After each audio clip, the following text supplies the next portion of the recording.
अफसोसनाक खबरों के आने का सिलसिला वादी कश्मीर से बदस्तूर जारी, और इस वक्त की अफसोसनाक खबर जो है वो शहर श्रीनगर के निशात एरिया से सामने आ रही है, जहां पे बताया जा रहा है कि LCMA ऑफिस के करीब डल लेक से एक डेड बॉडी बरामद हुई है। लोकल्स ने ये डेड बॉडी देखी है, पुलिस को इन्फॉर्म किया गया है।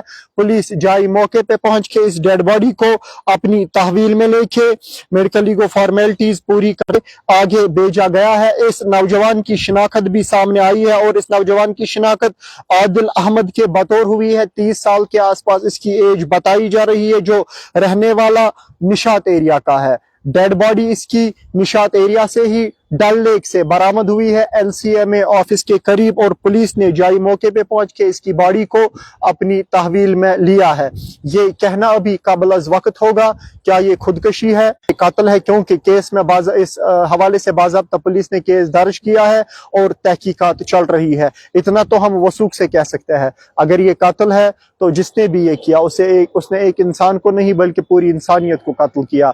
अगर ये खुदकशी है तो ना कोई मजहब ना कोई मसलक खुदकशी को जायज करार देता है, कतन भी इसकी इजाजत नहीं है। बेशक बहुत से मसलो मसाइल अपने अंदरून अपने बैरून अपने अतराफ अकनाफ हो सकते हैं, लेकिन अपने आप को ख़त्म करना, खुदकशी करना किसी भी मसले का हल नहीं, किसी भी सवाल नहीं। आदिल अहमद 30 साल के आसपास इसकी उम्र बताई जा रही है, जो रहने वाला इसी निशात एरिया का है, और बाज़ाब्ता पुलिस ने केस दर्ज करके तहकीकात शुरू की है। ये कोई पहला अफसोसनाक वाक़या नहीं, बल्कि अगर हम देखें वादी कश्मीर के तमाम से ऐसी खबरें तकरीबन रोज़मर्रा की बुनियादों पे हम तक आती है और हम आप सब हजरात तक पहुँचाते हैं। इस हवाले से बाज़ाब्ता पुलिस ने केस दर्ज किया है और तहकीकात शुरू कर दी गई है। जो ही इस हवाले से ऑफिशियली कोई अपडेट सामने आता है आप सब हजरात तक भी पहुंचाने की कोशिश करेंगे। फिलहाल मुझे और मेरे कैमरा पर्सन RQ मुगल को दीजिए इजाजत, और आप देखते रहिए तमिल।